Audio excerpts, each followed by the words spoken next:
Okay, everyone, so welcome back to part two of this episode of Mixing Cultures podcast. Have no clue what I'm talking excited. about.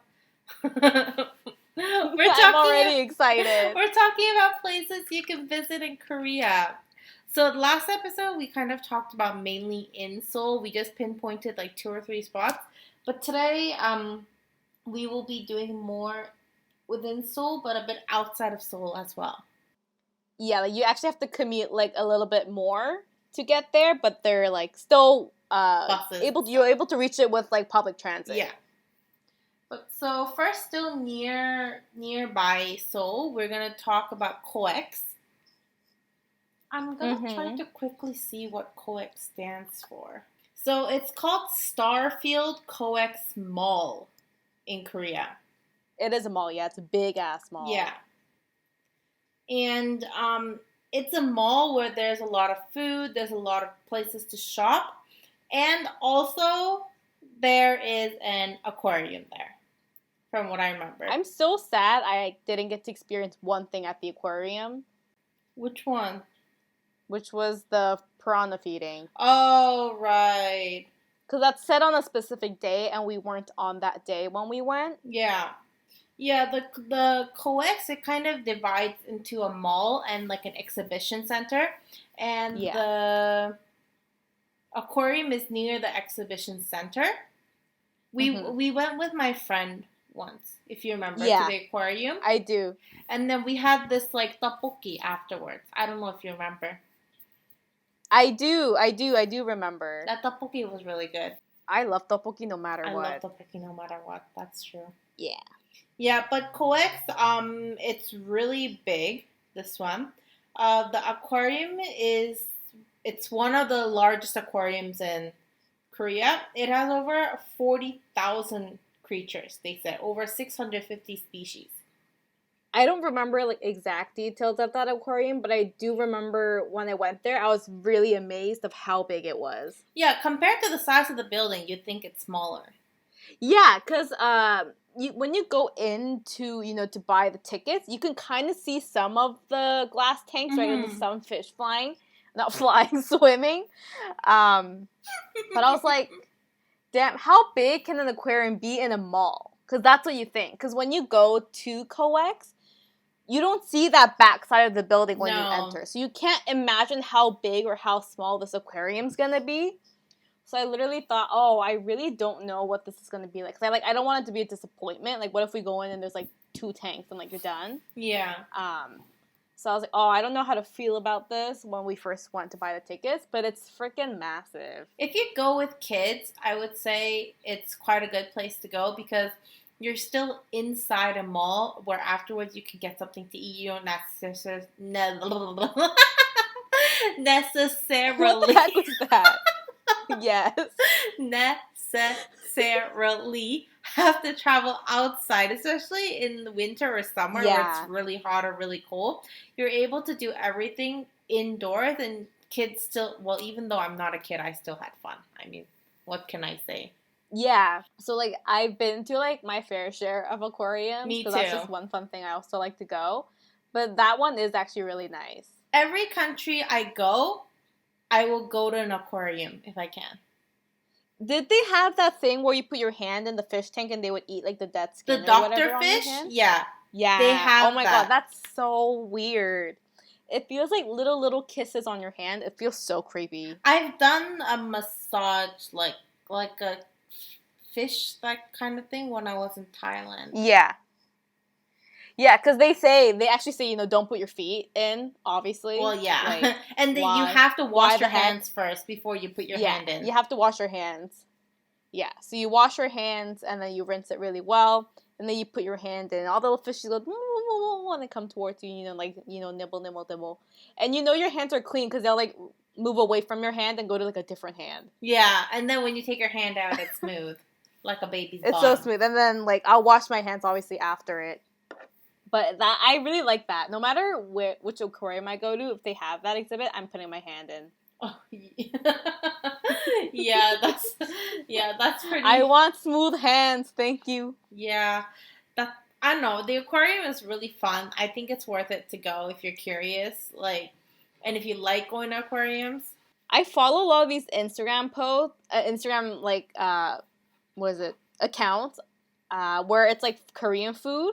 And during the summer, they host a lot of these Korean like food events, like street food events at COEX as well. Oh, yeah. So, yeah, even if you don't go for the mall and the aquarium, if you go during the summer and you check like what kind of events they have, they do tend to have a lot of like street food events there as well.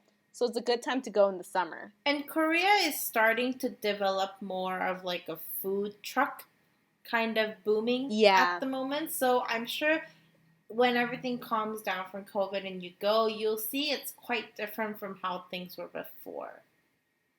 Mm-hmm. Yeah. But yeah, they do start to have a lot of those events now. Because I feel like COEX, it's not like a mall that's like bang right in the middle of the city. It's a bit secluded. Yeah. Which is why they have more of the outdoor space to do those kinds of events. Mm-hmm. But yeah, it's actually really cool to visit now, especially because they have those food events as well. Yeah. I haven't gone personally, but the food looks very, very good. Yeah, and I personally like COEX because, summer is air conditioned. It's nice. Yeah, you just walk around, calm down. You don't need to worry about the heat, Because, I don't know, Korea's hot in the summer, man, and we only go in summer. Otherwise, we'll go to the shopping mall and just, like, not move from the shopping mall ever. Yeah, but it's a good place because you can go to the aquarium, you can get food, you can, like, clothing shop, and you can go to food truck events in the summer. Yeah, so that's nice. Everything in one in COEX. But then the next place that we're going to talk about is somewhere that Sally really wanted to talk about. She's been already talking about it nonstop, so Sally can take it away. Okay, so I mentioned this place when we were talking about the metro systems. And they said in Korea, you can get off on one of the metro systems to go to an amusement park. So that amusement park is called Lotte World. Lotte is a very famous like food brand, in Korea as well. But it's literally an amusement park that has an indoor component and an outdoor component. So you have lots of rides that are like inside and, a lot of rides that are outside. But the cool thing that is newly implemented, so I don't know, Sophia, if you've seen these types of stuff, but they have like a fast pass system now. So if you download the app on your phone and you like go around the amusement park, I think every hour, 9 a.m., 10 a.m. or whatever, if you go on the app, you can select a spot of one ride that you want to ride, like for a certain time slot. So you can say, oh, I want to ride the French Revolution roller coaster at 2 p.m. And then you try to book it, but it goes by like really fast because everyone's trying to book the popular rides. Yeah. But that's a new thing that's also implemented because you don't need to buy like the fast pass to get that access. Like anyone can use it to reserve time. Yeah. And they've also started implementing VR to the rides. So French Revolution is one of the roller coasters. Let me just warn you in advance, it's not good if you have ear piercings because your head will bang around everywhere in the freaking like thing. So my ears hurt a lot and I do have like piercings and stuff. So basically the main point of that roller coaster is it has like a little loop-de-loop in the middle of the roller coaster. That's the one indoors, right? That's the one indoors, yeah. So the VR, it's so freaking cool. So they make sure you have your headsets on, right? And like, you can see everything and it's like locked in. Mm-hmm. So basically what the VR shows, because now you're only seeing what the VR is showing, right? Like you can't see outside. Yeah. So basically you're like a prisoner in this horse carriage. So it's like medieval times. And the horse is like galloping, right? Taking away to prison. Yeah. And so, the roller coaster is like starting to go up. And then the first downhill fall of the carriage is when this big ass like cyclops troll smashes the bridge that you're riding on and the horse just plummets down. Oh my So you're like falling, right? And there's like these like gremlins like attacking your cage and you can actually fight them off by using the VR. You can like shoot little slingshots at them. They're like attacking you. And then when the roller coaster like kind of swings sharply around like an edge, that's when like the big troll cyclops like grabs your cart and like swings you around. Yeah. So like you really get immersed because now you can't see what's in front of you. You can't see what's happening. So I feel like it adds an element of surprise. Yeah, it's more scary. But just to make sure, if you are like prone to motion sickness, they do let you not wear it if you don't want to. So they'll ask once everyone is seated how many people want the VR headsets, and then if you don't want it, you don't have to wear it. But I thought it added like a really good effect. Another ride that they implemented the VR in is the Skydrop one. Oh yeah, that's outside. Yeah, so basically it's like you're seated in like a cylindrical fashion, and then it just goes up the tower and then it drops. Yeah. I didn't get to experience that VR because when I went, it was closed. Mhm. That ride was closed, but I know that ride also has implemented VR. But if you really want to make the most out of that amusement park, you have to ride the ride Atlantis. So Atlantis is a really fun roller coaster that's like really high speed. So one of the fun things is you're seated in the roller coaster, right? Mm-hmm. And usually amusement parks they go like 3, 2, 1, enjoy the ride, and then it slowly goes up, right? This one it goes like 3, 2, 1, pew, which is like it's a sound effect in Korean. Yeah. But as soon as the person says that, the freaking roller coaster like skyrockets. It doesn't slowly go up the hill. It literally yeets itself off the track and it just starts flying. So the whole thing is full speed all the way down, and the final end is when the roller coaster like hits water and the water splashes everywhere. Yeah. But the speed is so fast. I went with my cousin most recently, and she got a neck cramp because she was trying to hold her head up. But that's one roller coaster where it will literally yeet from the beginning, and it's going to be full speed the whole time. So it's very, very fun if you do, like, high speed. Oh, my God. And obviously, if you like high speed stuff, you have to sit in the back, because it's even more fast than the front. Fact. I am very, very scared of amusement parks. I know, you can't ride anything except like one ride. I can ride a couple. I can ride the stuff that makes you dizzy, but I don't get dizzy. Which one is that? The one's like a Viking, but it like spins as it goes. Oh, I only know it like in BC terms. Yeah. We called it as Crazy Beach Party. In Playland. But it's basically a Viking ship, but it rotates. Yeah, it's like circular. I used to be able to ride that, but I can't anymore. I'm not so prone to dizziness, but I'm just afraid of dying on a roller coaster. That's it. And also, I can't go on haunted. And I can't go on haunted houses. Because I'm scared. Oh, I can't. No, I can't. So But roller coasters is something I'm very passionate about. When I go, I'm quite limited on what I can do. But so I just take in the view. She just eats the snacks. Not all the time either. I just stand and wait for you to come out of the roller coaster. Because for me, if you're like me, so if I go to an amusement park, my goal is how many rides can I scram in to this one visit? Like, that's my main goal. My main goal is to ride as much rides as I possibly can during this one-day trip. So I won't even eat meals. I'll only eat little snacks throughout the day because I don't want to vomit on the roller coaster. So I'll literally eat, like, small drinks and small snacks throughout the day just to maintain, like, my blood sugar levels. Oh, my God. But, like, for me, I have to cram in as much roller coaster rides as I possibly can in one day. Mostly, so I have I'm to just ride, waiting. like...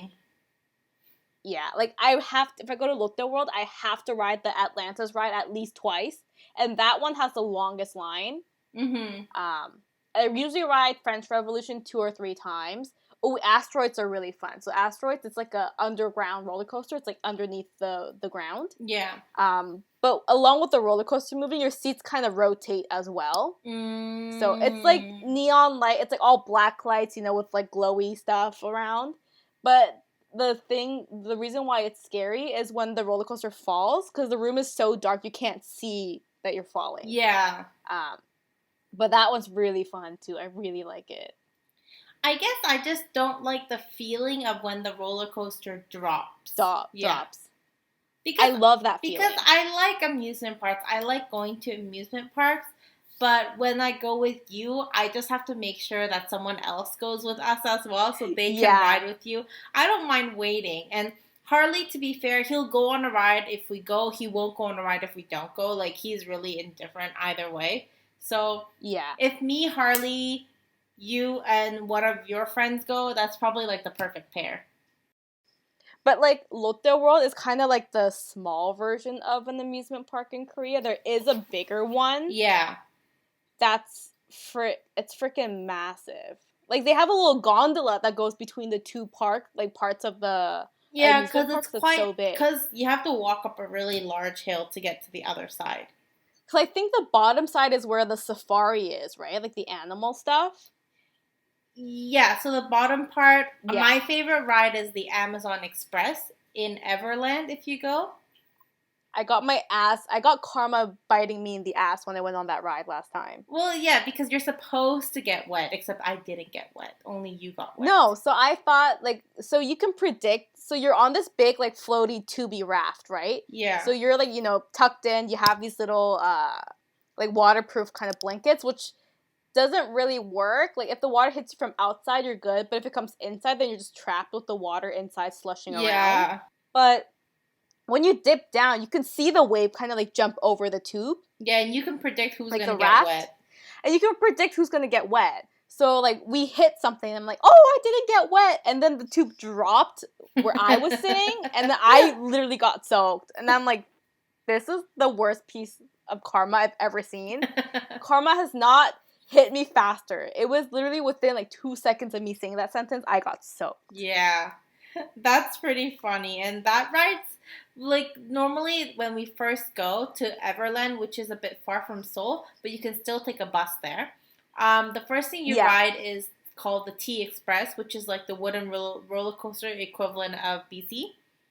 That one's amazing. In PNE. So you go on the T Express, but the fall down is really like, the angle is crazy. It's 72 degrees or something. Yeah, so it's basically a right angle. So I made Harley go in it with Sally, and I was like, oh, so when we went, so the last time Sophia and Harley went was like a couple years ago.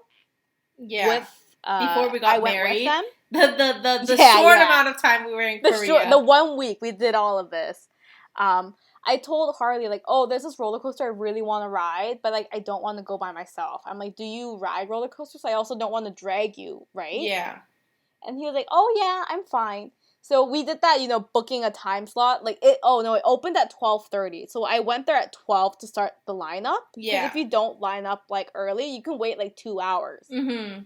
So, like, we went in the very beginning. I remember I had to chug my pineapple slushie because he said no drinks in line. Yeah. So I chugged my slushie and I, like, which I don't know why you had to chug it, because I was waiting outside. You didn't gotta chug it. I know. Anyways, I chugged the drink. And then we went inside and I told Harley, I'm like, please, can we sit in the back? Because, if you're a hardcore roller coaster fan, you have to sit in the back. And Harley was like, yeah, fine. So we sat in the back. Best thing ever. God. I can't. Sophia did technically experience it, but through VR. And that was already painful enough for me. Thank you. Because we didn't know that's what it was. They just said, do you want to try this VR experience? So we tried it. Yeah. And then one of the experiences was going on that roller coaster.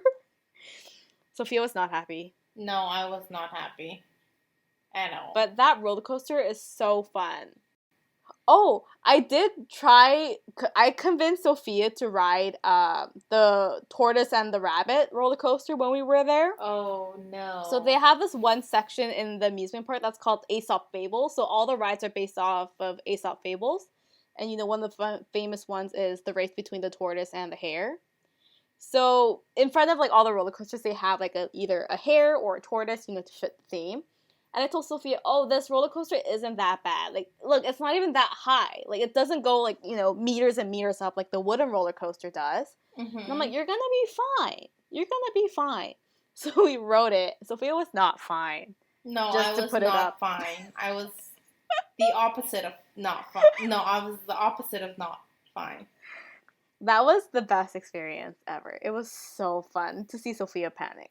I was so sad because it was really, like, sad, and I was forced, and then I didn't have a choice, and I was just told that I had to go on, and no one took my feelings into account.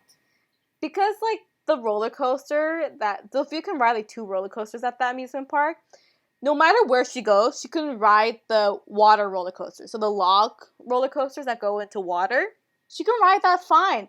That was a lot higher than the freaking Aesop Fables roller coasters, but she can still ride it. And then the second one that she can ride is literally meant for kids who are like 8 years old. Excuse you.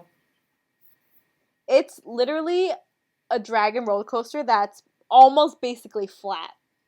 It's not flat, it has curves, but literally it's what, like half the height of the Aesop Fable roller coaster. But you can ride that for some reason, but can't ride the other ones. But yeah, those freaking roller coasters are amazing. And the snacks there are really cute. That amusement park specifically has also a lot of parades. Yeah, they do. Remember the water parade we did? Yeah, exactly. We went in the summer and there was like this water bomb festival or something, and we're like, I don't know, like I don't like going to parades. So I'm like, because all the kids are there, and then that means there's no lineup in the roller coasters, and you can ride more stuff. Yeah. But it was like so amped up, and we're like, okay, maybe we should check it out. And we bought those ponchos. Yeah, we knew it was legit when they said they recommended that you buy a poncho and sit with the poncho on. So we did. We got ponchos. They're actually really thick material ponchos. They're pretty good quality. I think I kept them. I have mine. They're still in Jakarta, yeah. But Sophia, so, you button the poncho, like, all the way, under your chin, and then you button all the way down. Yeah. We didn't realize, during the festival, like, you're seated on these, like, stadium kind of seats, right? Mm-hmm. And in the front, they're doing, like, their performance or whatever. They shot water cannons from below, which you're expecting, right? Because that's where the show is. Yeah. But also from behind the seats, they dumped, like, huge-ass buckets of water onto the people sitting down. Yeah, they did. So you're getting hosed from both sides. And I think, like, Harley got soaked. The poncho, I feel like there was one opening in the button or something, but he completely got soaked. Sophia, you were, like, Yeah, I was soaked. okay. I was completely dry because I made sure to hold my hood right under my chin so I would not get wet. Yeah. But that was really fun. It was really fun. And I think next time we go, I don't want to do it again because it was really fun. It's so fun. Yeah, they did also say, like, we recommend you buy the ponchos that we sell here because you can bring your own ponchos. Like, they don't care. Yeah. But we saw people who brought their own ponchos and they literally got soaked. Yeah, it wasn't thick enough. No, because the one that we had were, like, it was, like, slip and slide tarp material. Mm-hmm. But it was so worth it. Yeah. I wonder if they still do it in Korea in the summer, but that festival was the best one I think I've gone to so far. It was so much fun. Because I went again the next year, and it was a flower festival, which was, like, kind of meh. Meh, yeah. But that water festival was really fun. Yeah, it was. If you ever have time, Korea, it's quite seasonal, that Everland, the festivals and the parades. So no matter when you go, there'll be some sort of parade and some sort of flowerish festival there. They always change up the decorations too. Yeah. Because when you get into the amusement park, there's this big-ass tree. Like, it's a fake tree, but, like, there's a big-ass tree. And they'll change the decorations depending on, like, which season you're in, like, if it's a holiday. Because I think they have different, like, Halloween decorations, like, Christmas decorations, depending on where you go. Yeah. When you go. So it's actually really cool. Like, I've only, gone in the summer, but I've seen pictures of when they decorate it in other seasons. Yeah, so if you have time to go, that place, it really takes the whole full day, from, like, 8 o'clock to, like, 11 p.m. I would even recommend, if you can, to go 2 days. Yeah. Because that way, you're not pressured to ride all of it, but you can also experience, like, all the snacks and stuff. Because they have really cute snacks that are themed depending on, like, where you are. Because they have, like, different regions in the amusement park. Yeah. And depending on where you are, they have different, like, special snacks you can get in those specific regions, like Disneyland. So I would feel like if you really wanted to invest in it, I think 2 days is, like, good enough. Yeah, so if you get a chance, just go. It's really fun to experience if you like amusement parks. There are always those people who go to, like, amusement parks wherever, which country they visit. So this would be a good idea as well, I think. Yeah, and it's really accessible with public transportation. Even without it's a a car. really fun idea. Yeah, Korea's pretty, everywhere's accessible without a car, so I think it's okay. Yeah, and then when you try to leave the amusement park riding all the buses that leave the amusement park are located in the same area. Yeah. So you just have to find which bus you're taking and then, take it back home. Yeah. So everyone now gets a pretty solid idea of places they can visit apart from the places that are already planned. So if this wasn't on your list at all, these places from this episode and the previous episode, give it a thought and see if you want to visit because it's actually really fun. Whenever we go to Korea, we do go to these places every time, even though we've gone before. Yeah, it's nostalgia, but it's just such fun experiences when we go to these places that we just keep going back. Yeah, but I think everyone will enjoy Korea once COVID dies down. For sure. We have to wait till the pandemic kind of chills out. Yeah, for sure. All right, so I hope you enjoyed this episode, which was mostly me talking. Hyping, but not talking. You can find us on Instagram at Mixing Cultures Podcast. That's where you can, leave us comments or DM us if you have any future topics you want us to cover. You can find us on Spotify or Apple Podcasts. And that's it. Thank you, everyone. Have a great day. Let's everyone hope that things start to die down and we're able to start traveling again to visit family if you live apart from your family or to visit friends or just to travel. But I hope everyone has a wonderful morning or afternoon or dinner time wherever they are. Bye-bye. Yep. Bye-bye. Bye.